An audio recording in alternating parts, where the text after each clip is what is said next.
la vida en el cielo. La vida en el cielo es el tema de nuestra conferencia que vamos a compartir en esta mañana. En el Evangelio de Juan, capítulo 14, versículos del 1 al 4, estas palabras de Jesucristo, el Hijo de Dios, fueron dadas a sus discípulos en la víspera de su muerte. Juan 14, 15, 16, 17 son capítulos donde Cristo les da ahora sí que las últimas palabras o el último testamento que les compartiría antes de irse. Cristo sabía que sus discípulos aún tenían muchas dudas como las tienes tú y como las tengo yo. Y aun cuando Cristo había hecho milagros y había hecho cosas increíblemente maravillosas, como sacar demonios, sanar enfermos, darle vista a los ciegos, caminar sobre el agua, resucitar a los muertos, Él sabe que en nuestra naturaleza aún persiste la incredulidad, la duda, la incertidumbre.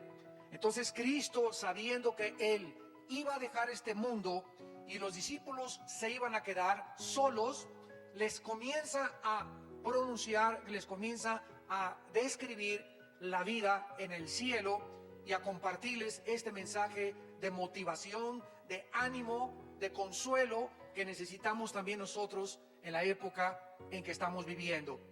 Y lo primero que Cristo les dice en Juan capítulo 14 es que no permitieran que su corazón se turbara. No se turbe vuestro corazón. Esta palabra turbar, tarazo, con T de tío, en el griego, tarazo significa agitarse, estar en una situación de incertidumbre, de intranquilidad. En otras palabras, no permitamos, en primer lugar, que ningún acontecimiento en el mundo, guerras o rumores de guerras, caída o levantamiento del petróleo, caída o levantamiento del dólar, tsunamis, terremotos, crisis económicas, no permitamos que ninguna situación a nuestro alrededor nos quite la paz. La paz interior que Él al entrar a nuestra vida nos dijo que nos la dejaba. Mi paz les dejo. O sea, no se iba Cristo y se iban a quedar solos. La presencia del Espíritu Santo dentro de sus discípulos, dentro de tu vida y dentro de mi vida, es con el propósito de tener dentro de nosotros un consolador.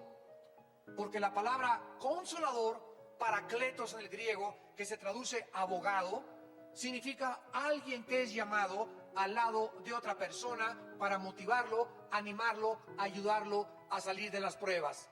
Entonces Cristo se fue hace 2000 años, pero en todos aquellos que le hemos seguido, nos ha dejado dentro de nuestro corazón al Espíritu Santo. Y el Espíritu Santo tiene el propósito de consolarnos hasta que muramos y lleguemos a su presencia, de confortarnos, de animarnos, de poder darnos esa necesidad que tenemos de ánimo para vivir, para poder aguantar hasta el día de nuestra muerte. No permitan que nada les quite la tranquilidad, la paz interior, ningún acontecimiento a nuestro alrededor. ¿Por qué? Porque si creemos en Dios, es exactamente igual que creer en Jesucristo. Porque el Padre y Dios son la misma persona. El Padre y yo, dice Juan 10, uno somos. Así que, teniendo en cuenta que Cristo bajó del cielo a la tierra y caminó entre nosotros y dijo que el que lo veía a Él había visto al Padre, y que las palabras que Él hablaba no eran de Él, eran del Padre. Los milagros que Él hacía, no los hacía Él, los hacía el Espíritu Santo a través del Padre dentro de su vida. Los demonios que Él sacaba, los sacaba el Padre. Cristo no hizo nada que el Padre no haya hecho a través de su vida. Simplemente Él fue como un guante donde Dios entró, y cuando movía un dedo, era el Padre el que movía. Cuando Cristo hablaba, era el Padre el que hablaba. Cuando Cristo caminaba, era el Padre el que caminaba. Totalmente rendido como un guante, o como mi mano dentro de un guante, ante la voluntad del Padre. No se turbe vuestro corazón. Si creemos en Dios, creamos también que todo lo que Cristo dijo fue verdad. Ahora en el versículo 2 al 4, comienza Cristo a describirles que en la casa de su Padre, y sabemos que el Padre vive en el tercer cielo. Vamos a ver más adelante que hay 3 cielos en la Biblia: el cielo atmosférico, número 1, 2, el cielo cósmico de los planetas y las galaxias, y número 3, el tercer cielo, donde hay un trono, donde Isaías, donde el apóstol Juan vieron a Dios sentado en un trono en el tercer cielo, gobernando todo el universo que Él creó. Así que Cristo está describiéndonos que en el tercer cielo, no en el cielo atmosférico, no en el cielo galáctico, sino en el tercer cielo, hay muchas habitaciones. ¿Ustedes se han hospedado alguna vez en el hotel Fiesta Americana, o en el hotel Maya Palace de Acapulco, o en el hotel Princess de Acapulco, o en Las Brisas, o en algún hotel así como jamás los han visto en la costa francesa, en la Riviera Francesa, o en Las Vegas, por ejemplo, también, donde están los mejores hoteles del mundo, y que entras y ves persianas increíblemente tejidas, y candelabros franceses, tapetes persas, una iluminación maravillosa, unos jardines botánicos que dices, Dios mío, cuántos miles de dólares les costarán, una cama donde llegas y casi flotas en la cama, aire acondicionado, te dan tu bata, te dan aire acondicionado, te dan todo, y decimos, ¿verdad, Señor, que aquí nos agarra el rapto? Bueno, si nosotros pudiéramos imaginarnos el confort que podemos encontrar en el mejor hotel donde tú te hayas hospedado, imaginémonos cómo va a ser la habitación que vamos a tener en el cielo. Y de eso se trata este mensaje, cómo vamos a vivir y cómo es el cielo. Entonces, hay muchas habitaciones en el cielo para nosotros. Y Cristo dice, si así no fuera, o sea, si no hubiera muchos lugares donde vamos a vivir en el cielo, entonces Él nos lo hubiera dicho. Pero nos los está diciendo para que creamos que es verdad sus palabras. Entonces Cristo les dice a los discípulos que Él iba a dejar este planeta con el propósito simplemente de prepararnos nuestra habitación. En el antiguo judaísmo, cuando un muchacho le pedía la mano a su novia, el muchacho se separaba 6 meses, 1 año de la novia, y tenía que irle a preparar a la novia la habitación, el lugar donde iban a vivir, para que cuando ya pudieran, después del desposamiento, casarse. Por ejemplo, José y María, la madre de Cristo, estaban desposados, o sea, comprometidos. No estaban casados legalmente, estaban comprometidos. Y mientras él estaba comprometido con María, él tenía la obligación de prepararle un lugar a María. Entonces, es exactamente este retrato el que Cristo toma. Él ha ido al cielo a preparar el lugar para que cuando resucitemos y vayamos con Él, podamos nosotros saber que durante todo este tiempo, estos 2000 años, ¿qué está haciendo Cristo sentado a la diestra del Padre, viviendo para interceder por nosotros, y al mismo tiempo, imagínense, 2000 años preparándonos una cama, preparándonos un cuarto, preparándonos una mansión, preparándonos, ni nos vamos a imaginar las flores que vamos a ver, las luces que vamos a ver del lugar que Él nos está preparando? Y si me fuere, dice Cristo, y os preparar el lugar, entonces quiero que sepan que voy a regresar. Vendré otra vez. Ya vino la primera vez, nos promete que va a regresar la segunda vez. Y cuando Él venga la segunda vez, viene a tomarnos. Esta palabra tomar, paralambano, en el griego, paralambano significa casi arrebatarnos o tenernos cerca de Él. Viene por nosotros, viene a tomarnos para que a donde Él, desde el momento de nuestra resurrección, esté, nosotros estemos por toda la eternidad con Él. ¿Y sabéis a dónde voy? ¿A dónde fue Cristo? A la casa de su Padre. Entonces sabemos el camino. ¿Cuál es el camino para llegar a Dios? La persona de Jesucristo. Porque Él dijo, yo soy el camino, yo soy la verdad y yo soy la vida. Existen miles de ateos en el mundo que creen que con la muerte se acaba la existencia del ser humano. por lo que simplemente viven para esta vida, jamás pensando en la eternidad. Los ateos dicen es que el universo es eterno. Todas las cosas han estado como están y seguirán como están desde que las cosas existen, cuando los mismos principios de la primera y la segunda ley de la termodinámica, para que se lo expliques a tu maestro ateo, los principios de las leyes físicas de la termodinámica niegan que el universo pueda ser eterno. El universo tuvo un principio, dice la Biblia, en el principio Dios creó los cielos y la tierra. Y si hubo un principio, tiene que también haber un final. Las mismas leyes del universo nos muestran que el Sol está perdiendo millones de toneladas masa por segundo. Todo tiende al deterioro, todo se está descomponiendo, todo tiende a marchitarse, a descomponerse, a degradarse. Es la ley que se llama también en la física de la entropía. Entonces, las personas que no tienen la esperanza de poder volver a vivir, viven para esta vida. No tienen ninguna seguridad, no tienen ninguna esperanza, no tienen ningún destino, simplemente vivir para esta vida. Sin embargo, Dios nos mandó a Jesucristo a enseñarnos en Juan capítulo 5, versículo 28 al 29, que están muy equivocados. Que Jesucristo, que bajó del cielo, nos dice estas palabras. Juan 5, 28.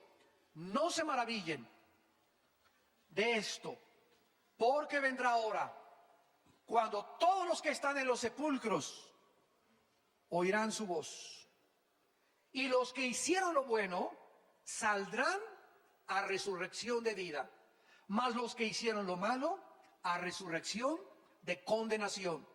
Vemos pues que solo hay dos lugares después de esta vida. No hay reencarnación como inventaron los filósofos, los budistas, los maometanos, los lamas de la India, del Tíbet. No hay reencarnación. No vamos a regresar a meternos a una cucaracha, ni a una vaca, ni a un chango para seguir evolucionando. Es curioso, a propósito de la reencarnación, que la filosofía de donde surgió la reencarnación, la India, sea la nación más pobre del mundo. Se supondría que después de tantas y miles de reencarnaciones era para que ya hubieran evolucionado. Sin embargo, en la India siguen adorando a los ratones, a las ratas. La gente come en la India junto a los ratones y los deja que coman su comida porque son sagrados. Las vacas son sagradas y así es el retraso cultural y el paganismo de alguien que inventó y que surgió de esa área geográfica de que existe la reencarnación. Y los tontos en el occidente se lo creyeron. No hay transmigración de las almas, no existe el limbo, un lugar que inventa una religión, que si tú no bautizas a tu niño chiquito, se va al limbo de donde lo sacaron. No, ni siquiera está en la Biblia del Mormón, ni en la Biblia de los Testigos de Jehová, ni en la Biblia católica. Es un invento que se sacaron de la manga. Cuando tú a un niño no lo bautizas, dice la Biblia, se va al cielo. No existe tal cosa como un lugar que se llama el limbo. No existe, en cuarto lugar, el purgatorio. Un lugar intermedio donde aquellos que pecaron se van al purgatorio a purificar sus almas, si es que se les dan las famosas misas gregorianas. O sea, si aquí en la tierra se muere tu tío y se le celebra una misa, la misa le ayuda 1000 años a que se le reduzca la pena. ¿Se imaginan ustedes de semejante barbaridad? Entonces, la Biblia es muy clara que no hay absolutamente después de que tú te mueras más que el cielo o el infierno, la resurrección para vida o la resurrección para condenación. Siendo así, la pregunta más importante que tú tienes que contestar en esta tarde es, ¿sabes tú dónde pasarás la eternidad? ¿Sabes tú que saliendo ahora de este lugar puedes caer muerto, un embolio, un ataque al corazón? ¿Sabes tú que te puedes subir en un avión, como hace poco vimos, donde venían autoridades del gobierno y de repente el avión se precipita al cielo? Imagínense, se subieron riéndose, carcajeándose, desayunaron en la mañana, le habló a su esposa, ahorita nos vemos en la tarde, y jamás los ocupantes de esta nave volvieron a ver a sus familias. Iban jóvenes, personas de 40, de 30, de 50 años de edad. ¿Por qué? Porque ninguno de ellos se imaginó que esa era la forma en que iban a terminar y que iban a presentarse delante de Dios. Los niños se mueren, los adultos se mueren, los jóvenes se mueren, los viejitos se mueren. ¿Sabes tú que en el día de tu muerte no hay otra esperanza? ¿No hay otra oportunidad? Dios te da en este momento que tú estás oyendo este mensaje la oportunidad de arrepentirte de tus pecados y de venir a la cruz y entregarle tu vida a Jesucristo. Vamos a ver los lugares que la Biblia menciona que sí existen en el mundo invisible. En primer lugar, en el Antiguo Testamento se menciona la palabra hebrea Sheol. Sheol, que significa en el hebreo lugar de la sepultura o lugar de los muertos.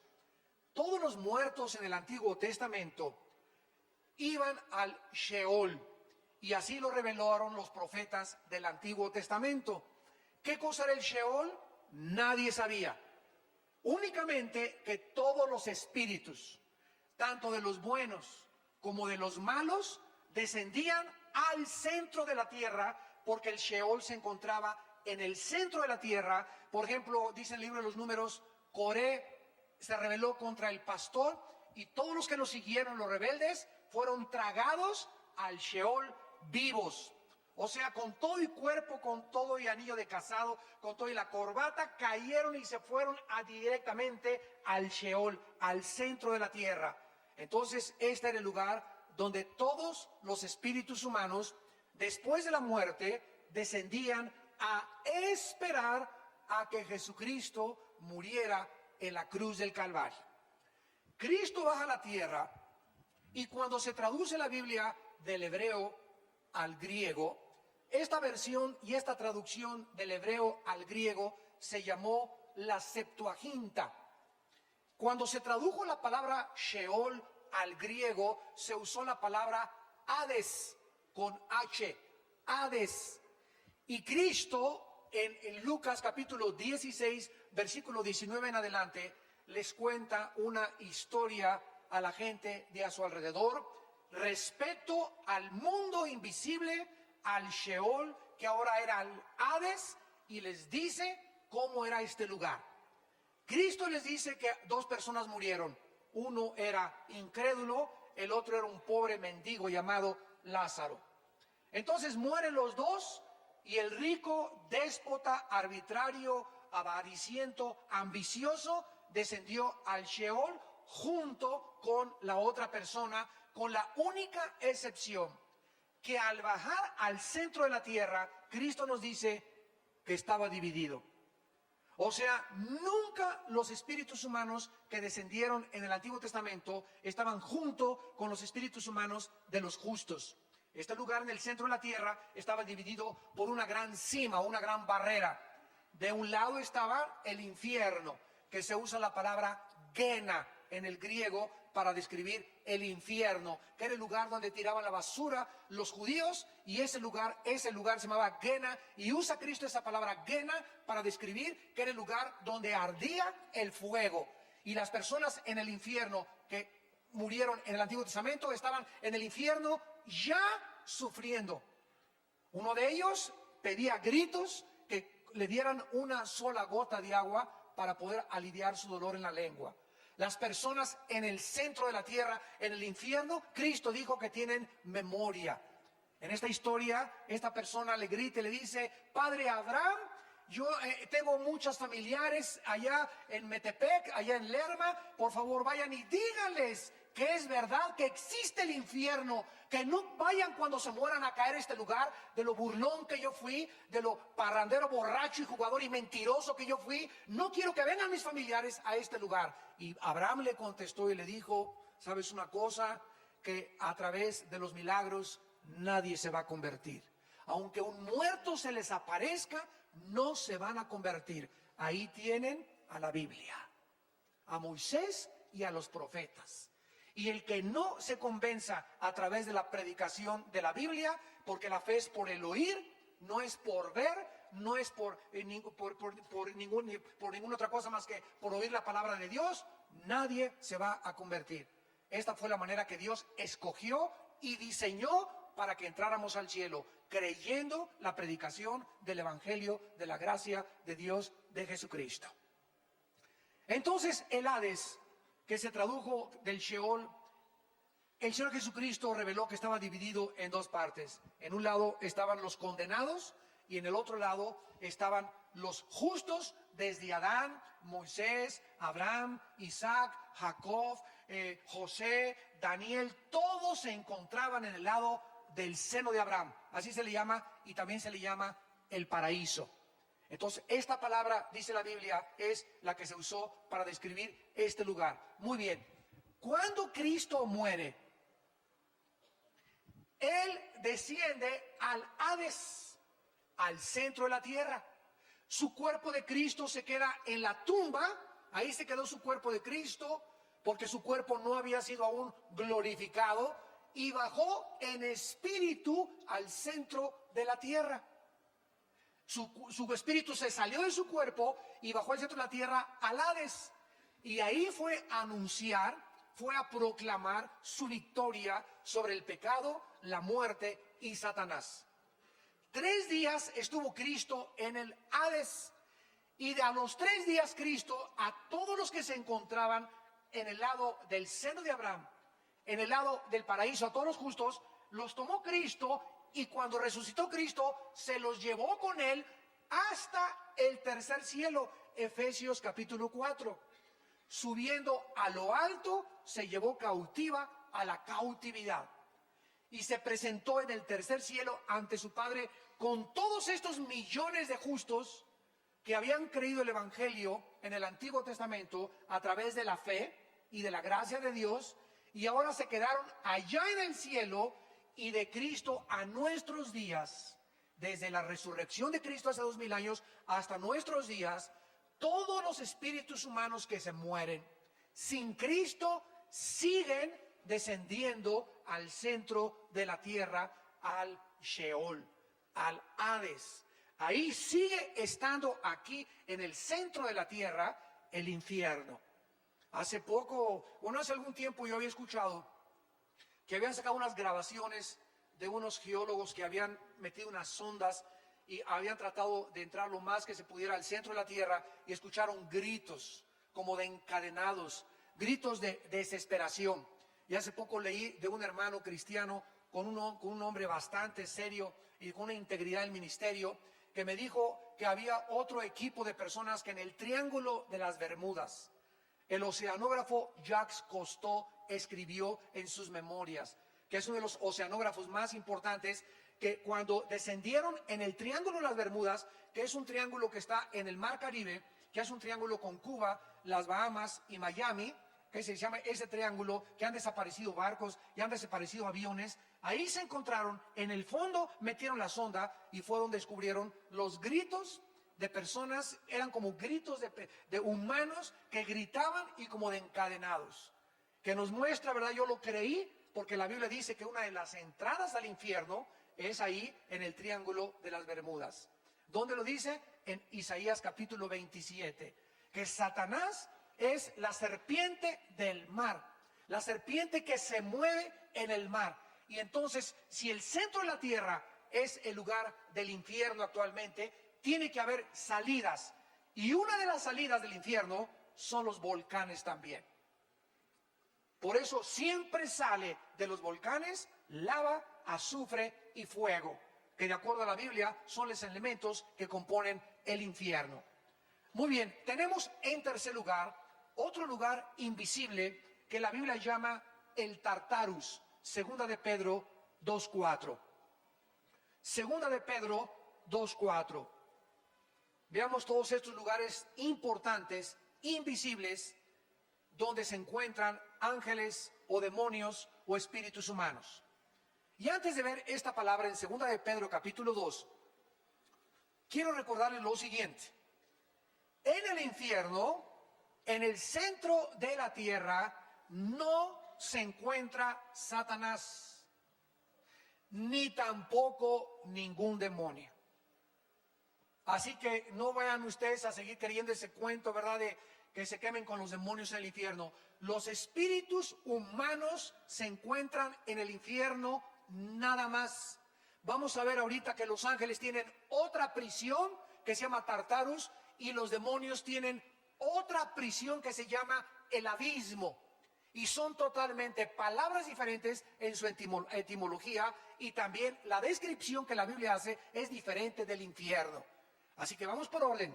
En el infierno ahorita no hay más que espíritus humanos. A lo mejor ahí está tu tío o tu abuelo o tu padrastro o tu papá o tu exesposo o tu exesposa o algún hijo tuyo que se murió sin Cristo, yo no sé, pero solo se encuentran ahí espíritus humanos. El Tartarus en 2 de Pedro capítulo 2 versículo 4 se tradujo infierno de una forma equivocada, porque si Dios no perdonó a los ángeles que pecaron, sino que arrojándolos al Tartarus, y los traductores lo pusieron como infierno, cuando la única palabra que se traduce infierno es el Gena. ¿Cómo sabemos esto? Lo vamos a ver adelante. Dios no perdonó a los ángeles que pecaron, los arrojó al Tartarus, así dice el original griego. Y vean lo que dice: a prisiones de oscuridad para ser reservados al juicio. ¿A qué ángeles se refiere el apóstol Pedro? Porque cuando Satanás se rebeló y encabezó la rebelión, se llevó a la tercera parte de los ángeles. Entonces tenemos en el universo una tercera parte de ángeles. Los ángeles no son demonios. Los demonios son criaturas diferentes a los ángeles caídos. Lo vamos a ver también. Satanás se rebela y se lleva a la tercera parte de los ángeles. Se quedan del lado de Dios 2/3 partes. Entonces hay una tercera parte contra 2/3 partes en el universo de ángeles malos contra ángeles buenos. Entonces superamos los ángeles de Dios a las huestes de Satanás. Gracias a Dios. Son más ángeles que se quedaron con Dios que los ángeles que se rebelaron. Cuando Satanás se rebeló contra Dios y se llevó a la tercera parte de los ángeles, se partió el corazón de Dios. Pero Dios les había dado el libre albedrío, como te lo dio a ti, como me lo dio a mí. No podía decirles: no, por favor, no se vayan, quédense con nosotros. Él no podía hacer eso, porque somos responsables de nuestras decisiones y de las consecuencias de las decisiones que hacemos. Y desde entonces, desde esa rebelión, surgió la rebelión en el mundo. Y así cualquier persona que se rebela contra la autoridad le parte el corazón de Dios. Y los rebeldes que siguen al rebelde son infectados exactamente de la misma forma del que encabezó la rebelión. Y eso le parte el corazón de Dios, y no hay perdón hasta que esas personas regresan arrepentidas y se someten otra vez a la autoridad. Mientras no haya este arrepentimiento y este regreso a la sumisión a la autoridad, no puede haber perdón.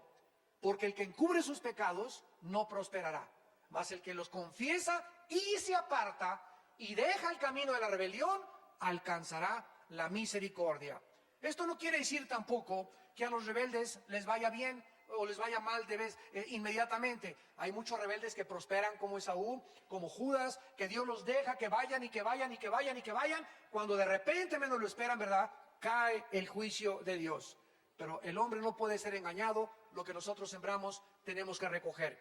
Veamos pues este lugar de los ángeles que pecaron y no son los que cayeron con Satanás. Porque si todos los ángeles estuvieran ya en las prisiones, Apocalipsis 12 dice que en la última guerra final peleará Miguel y sus ángeles contra Satanás, el dragón y sus ángeles. Entonces, de esa tercera parte que se rebeló contra Dios, hay otro grupo de ángeles que después de esa rebelión pecaron otra vez contra Dios, pero de una forma todavía mucho más grave, donde Dios los tuvo que sacar del espacio y meternos a este lugar que se llama el Tartarus para que esperaran el juicio. Y estos ángeles son los ángeles de Génesis capítulo 6, que son los que vieron mujeres humanas y de alguna forma se mezclaron con las mujeres humanas. No sabemos qué tipo de mezcla hubo. Lo único que sabemos ahora, a la luz de la ciencia y de la genética, es que Satanás y los ángeles y los demonios tienen un conocimiento de la genética humana sobrenatural. Estos ángeles en Génesis 6 pervirtieron la genética humana. ¿Cómo lo sabemos? Porque versículos más adelante, versículo 4 y 5 de Génesis 6, nacieron de repente gigantes de 4 o 5 metros de estatura. Y eran deformes. Estos no los creó Dios. Hubo una deformación genética donde estos gigantes medían 4 o 5 metros y tenían 12 dedos en las manos y tenían 12 dedos en los pies, de acuerdo a 2 de Samuel capítulo 21. Y estos gigantes son los que se pusieron en la frontera cuando Dios iba a introducir a su pueblo a Canaán. Se pusieron en la frontera y espantaron a los israelitas para que no entraran a la tierra de Canaán. Y cuando mandó Moisés 2 espías para poder entrar a Canaán, regresaron los espías. Oye, Moisés, increíble, son gente que parecemos langostas comparados con ellos. En el hebreo se usa la palabra refaitas, que se tradujo gigantes porque venían de Rafá, otra de las tribus que poblaron Canaán. Casi todo Canaán eran gigantes. Los somsomeos, los rafaitas, bueno, todo estaba poblado casi de gigantes, y esto fue lo que espantó al pueblo de Dios. Son demasiados gigantes, no podemos con ellos. Cuando más adelante, ¿se acuerdan ustedes de David?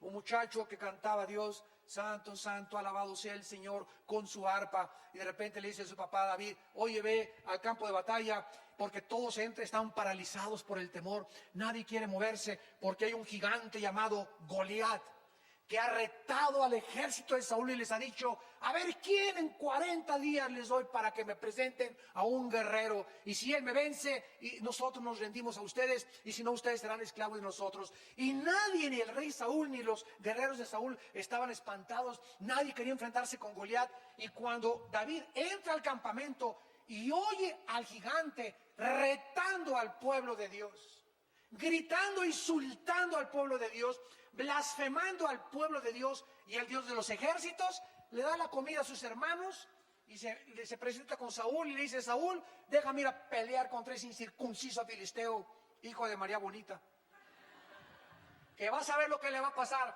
Sí, cómo no, David, bueno, ya ahorita recurrimos a ti como última esperanza, pero ponte tu armadura. No, no, qué armadura ni qué nada. Yo no necesito ninguna cosa humana. Este pleito es espiritual. Este pleito no es de lanza contra nada. Señor, tú en el pasado los osos querían a tus ovejitas morderlas, y yo agarré la onda y maté al oso y maté al león. A esta onda que la sé mejor manejar que la espada y que la lanza va a ser contra ese incircunciso. Yo voy a él en el nombre de Jehová de los ejércitos.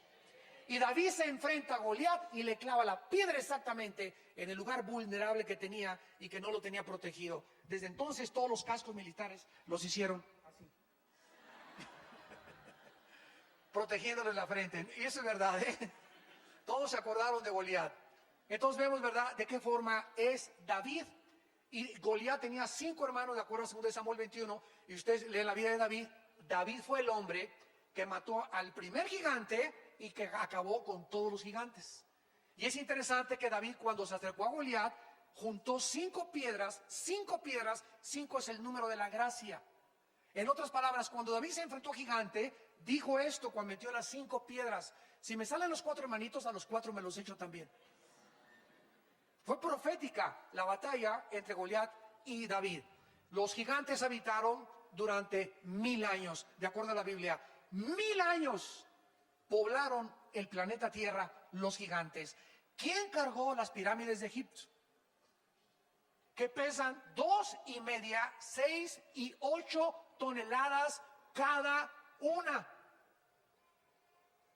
¿Quién pudo haber puesto las pirámides que están orientadas a los signos del zodíaco en el cielo? Tanto las pirámides de Egipto como las pirámides de Teotihuacán y las de los mayas están orientadas, y cuando sale el sol tienen el equinoccio perfecto de acuerdo a la astronomía. ¿Quién les reveló? Escuchen esto. No existe ningún historiador, ningún paleontólogo, arqueólogo que nos pueda decir quién construyó las pirámides, ni la edad de Keops, Kefren y Miserino, las principales pirámides de Gizá. ¿Por qué? Porque no se sabe quién las construyó ni cómo las construyeron. Las personas que las hayan construido, ¿cómo cargaron una piedra de 2,5 toneladas y la llevaron? Bueno, han hecho, ¿verdad?, experimentos con troncos, poniendo las piedras. ¿De dónde las trajeron? ¿Cómo es posible que la piedra caliza que tienen las pirámides no se haya, es como un impermeabilizante increíble que le pusieron? Pero lo que más ha impresionado a los científicos, que permanece como uno de los misterios de la historia humana, es que ¿quién les reveló a los que construyeron las pirámides de Egipto? Escuchen, estamos hablando de hace más de 10,000 años. De hace más de 10,000 años. Pues no que veníamos de los cavernarios. ¿No que el cavernario Galindo fue el primer cavernario? ¿No que el hombre Piltdown, que el hombre Cromañón y que fuimos evolucionando? Oigan, estamos hablando que hace 10,000 años las personas que construyeron las pirámides, igual que los mayas, tenían un conocimiento mucho más grande de la astronomía y de las matemáticas que en el siglo XXI. ¿Quién les reveló ese conocimiento astronómico? No tenían telescopios. ¿Quién les reveló ese conocimiento de los signos del zodiaco y de la orientación de los signos del zodiaco hacia el espacio? La Biblia nos muestra, ¿verdad?, que hubo influencia de esos gigantes. Y esos gigantes tenían conocimiento satánico. Y no hay ninguna otra explicación de la historia más que la Biblia y el tiempo que estos gigantes habitaron y poblaron la tierra por 1000 años. Solo ellos pudieron haber cargado esas piedras. Y lo más interesante es que los gigantes se están encontrando en ruinas arqueológicas en Sudamérica, en Asia, en África se están encontrando esqueletos de gigantes, o sea, habitaron toda la tierra. Y habitaron antes del diluvio y después del diluvio. Veamos pues que estos ángeles que se mezclaron en Génesis 6 con las mujeres fueron lanzados al Tartarus, y nos lo confirma el libro de Judas, que está antes de Apocalipsis. ¿Están aprendiendo algo? Más les vale. En Judas, ¿para qué nos sigas con el Calimán? Telenovelas, que el gurú me dijo. Háganme el favor, nada más, Walter Mercado, tu padrino. Tenemos la Biblia, la palabra profética más segura, a la cual haríamos bien estar atentos, que nos descubre todos los misterios de la historia y los misterios de la humanidad. Si creen en Dios, crean también en mí, dijo Cristo. Estas palabras son fieles y verdaderas. En Judas, versículo 6 y versículo 7, nos explica sin lugar a dudas qué pasó en Génesis 6 y quiénes son estos ángeles. Y dice Judas, y a los ángeles que no guardaron su dignidad, sino que abandonaron su propia morada. La palabra oiketerios, que se tradujo morada, significa sus cuerpos. Estos ángeles de Satanás tenían asignado un lugar para vivir. Tal vez las estrellas o planetas, muchos dicen que el sol es una de las habitaciones de Satanás, pero estos ángeles abandonaron el lugar que Dios les asignó, cruzaron, transgredieron sus habitaciones y se metieron y bajaron al planeta Tierra hace miles de años. Abandonaron su lugar donde deberían vivir. A estos ángeles que dejaron sus habitaciones, Dios los ha guardado bajo oscuridad, en prisiones eternas para el juicio del gran día. Y estas prisiones se llaman el Tartarus, donde Pedro nos dice que son los ángeles que pecaron y que Dios los mandó al Tartarus. Es la única prisión que la Biblia describe de los ángeles. Y dice el versículo 7, para quitarnos cualquier duda, que estos ángeles, que son el sujeto de este contexto, como Sodoma y Gomorra, o sea, se comparan a estos ángeles con los habitantes de Sodoma y Gomorra y las ciudades vecinas, las cuales de la misma manera que aquellos. ¿Quiénes son aquellos? Los ángeles que están en el centro de nuestra discusión. Los habitantes de Sodoma y Gomorra hicieron lo mismo que estos ángeles, que hicieron, fornicaron. Fornicaron. Los ángeles pueden fornicar. Bueno, la palabra fornicar tiene varias y diferentes connotaciones.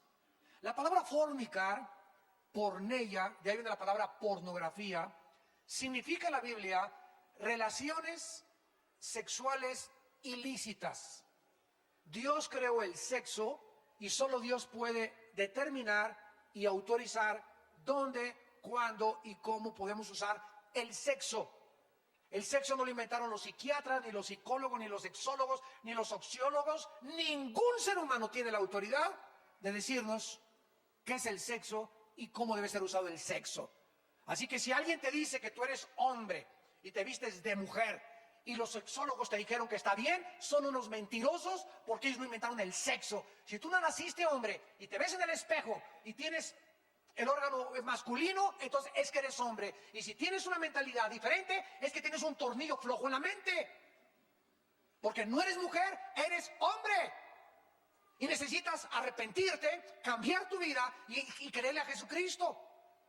Y de eso se trata. ¿A quién le creemos? ¿A los sexólogos? ¿A los psiquiatras? ¿O le creemos a la palabra de Dios? Esto es lo que significa relaciones sexuales ilícitas. Ahora, ya casados, dice la Biblia que el hombre que deja a la mujer o la mujer que deja al hombre y comete adulterio es fornicación. Relaciones con animales es fornicación.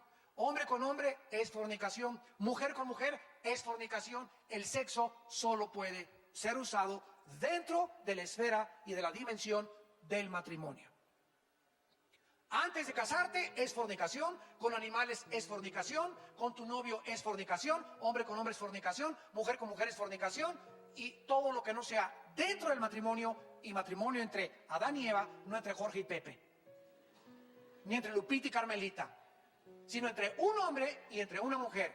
Es la única forma de poder usar el sexo. Ahora, si estos ángeles cometieron algún ilícito sexual, ¿cómo pueden ellos haberse relacionado? ¿O qué acaso los ángeles tienen esperma? Porque en algún lugar de la Biblia se nos dice que no se pueden reproducir. No son como nosotros que como conejos, ¿verdad? Estamos produciendo y produciendo y produciendo, etcétera, etcétera. Los ángeles, la cantidad de ángeles que Dios creó, ya no hay más ni menos. No hay angelitos, ni angelitas tampoco. No hay ángeles del sexo femenino. Todos son del sexo, del género masculino. Pero si no se pueden reproducir, entonces, ¿cómo está, verdad? Todos estos misterios son interesantes. Bueno, vamos a explicar esto. ¿Se acuerdan ustedes del endemoniado Gadareno? ¿Cuántos demonios tenía? Tenía 6,000 demonios. Porque Cristo le preguntó, ¿cómo te llamas? Y le contestó, Legión. La palabra legión significa 6,000 soldados, de acuerdo al Imperio Romano. Muy bien, escuchen esto. Estos demonios conocían también el cerebro y le conocen las neuronas del cerebro. Estamos hablando de hace 2,000 años, cuando ni la genética, hasta 1860, por Gregorio Mendel, fue descubierta, las leyes de la herencia. Estos demonios hace 2,000 años sabían qué neuronas del cerebro son las que controlan los ojos, los oídos, las cuerdas vocales. Todo absolutamente los demonios estaban manejando, se metieron a los controles del ser humano aquí en el cerebro y comenzaron los músculos. Tenía el gadareno fuerza como de un gigante, una fuerza que rompía las cadenas. Los demonios le dan fuerza al ser humano. ¿Por qué? Porque cuando un demonio entra al cuerpo humano, el demonio sabe cómo operan los músculos, cómo operan los ojos, cómo mover las cuerdas vocales. Hablan los endemoniados con una voz que no es la de ellos. Alteran el tono de las cuerdas vocales, los ojos. Increíblemente estamos apenas descubriendo la maravilla del ojo, de los oídos. Todo lo tienen ellos conocido desde hace miles de años. ¿Y qué es lo que están haciendo ahora los ángeles caídos y Satanás? Planeando clonaciones humanas para volver otra vez a traer a este mundo monstruos. Y comenzaron con Frankenstein en los 60s. Yo veía a Frankenstein en los 60, era niño y no dormía en 3 días. Ahora ven a Frankenstein los niños y se echan de carcajadas enfrente de él. Comparado con Godzilla y con las monstruosidades increíbles que ahora ha producido Hollywood. Ya aparece Frankenstein, Pinocho con los monstruos de ahora. Ya vas a las películas y todos son demonios, apariciones, etcétera, etcétera, porque el diablo está preparando a los niños para los monstruos que van a comenzar a surgir y las clonaciones genéticas entre animales y hombres que aparecen en Apocalipsis capítulo 9. Está preparando a nuestros hijos para que cuando aparezcan se rían enfrente de ellos y los vean como algo absolutamente normal. Muy bien, si los demonios y Satanás tienen la característica de poder conocer nuestros genes, las neuronas de nuestro cerebro, nuestro sistema nervioso, nuestro sistema muscular, etcétera, etcétera, pueden también los demonios meterse al esperma. En un esperma de los 500 millones que existen o 600 que salen en cada eyaculación de un varón, un solo esperma entra para la ovulación y para la fertilización, para que se produzca un ser humano, que se llama cigote, feto y después ya bebé. En un solo esperma de los millones microscópicos que tenemos caben más de 100,000 demonios.